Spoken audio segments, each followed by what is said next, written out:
Berapa sih minimal gitu kan artikel yang ada untuk satu artikel. Teman-teman saya waktu di Sinta 3 dia 20 artikel aja bisa masuk gitu kan. Ataupun mungkin kalau yang Sinta 3 kira-kira berapa lah, kalau Mbak Indri kan udah Q-Q-an ya.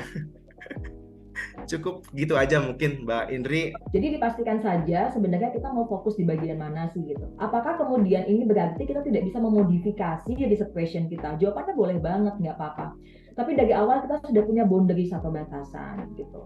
Dan yang paling penting adalah satu hal yang tadi juga belum saya sampaikan, penting bagi kita sebelum kita mengumpulkan seluruh artikel di topik yang ingin kita pilih, penting bagi kita untuk mengetahui apakah sudah pernah ada sistematik literatur review yang dilakukan di topik yang kita pilih. Jangan sampai kita sudah mengumpulkan artikel jurnal, sudah mulai baca, sudah mulai bikin database gitu ya, tulisan, ternyata hanya untuk mengetahui ternyata Mbak Indri baru 2 tahun yang lalu sudah ada yang melakukan hal yang sama gitu. Nah, jadi hal yang pertama adalah memastikan bahwa tidak ada yang melakukan hal yang serupa gitu ya. Kalau sudah ada yang melakukan tetapi sudah lama, sehingga apa yang dia diskusikan tidak lagi relevan sih nggak apa-apa. Tapi kalau baru 2 atau 1 tahun atau 3 tahun dan masih relevan, maka kita penting untuk bisa mencari jalan yang lain.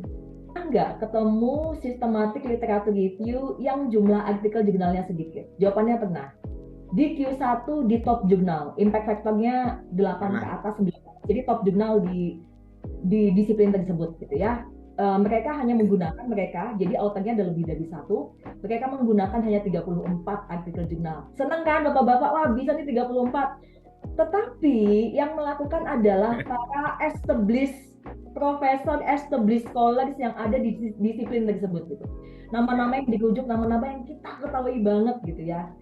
Kenapa mereka mampu hanya menggunakan 34 artikel jurnal dan bisa dipublish di jurnal yang sangat bagus? Karena mereka adalah well-established scholar di dalam disiplin tersebut dan mereka punya otoritas keilmuan untuk bisa menentukan mana saja tulisan yang layak untuk direview dan mana yang tidak. Ya. Di luar itu, kalau kita biasa, kita nggak boleh. Hanya 20-30 tidak boleh. Tentu saja tidak ada angka yang pasti mengingat berapa banyak yang kita kumpulkan sangat tergantung dari seberapa berkembang topik yang kita pilih. Semakin berkembang topik yang kita pilih, let's say ketika kita menggunakan kata kunci inovasi ada sekian juta artikel jurnal di dalamnya, ya jangan pilih 20 atau 30 gitu ya.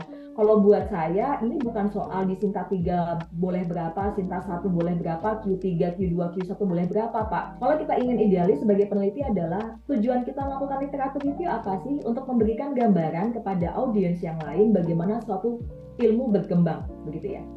Kalau kita hanya berbasis pada 20 artikel jurnal, bisa kelihatan nggak bagaimana ilmu berkembang? Jawaban saya nggak bisa ngeliat tuh bagaimana suatu ilmu berkembang hanya dengan menggunakan 20 artikel jurnal, padahal kalau kita ingin lebih jujur, misalnya di dalam topik tersebut ada ribuan artikel jurnal, ada let's say 2.500 artikel jurnal.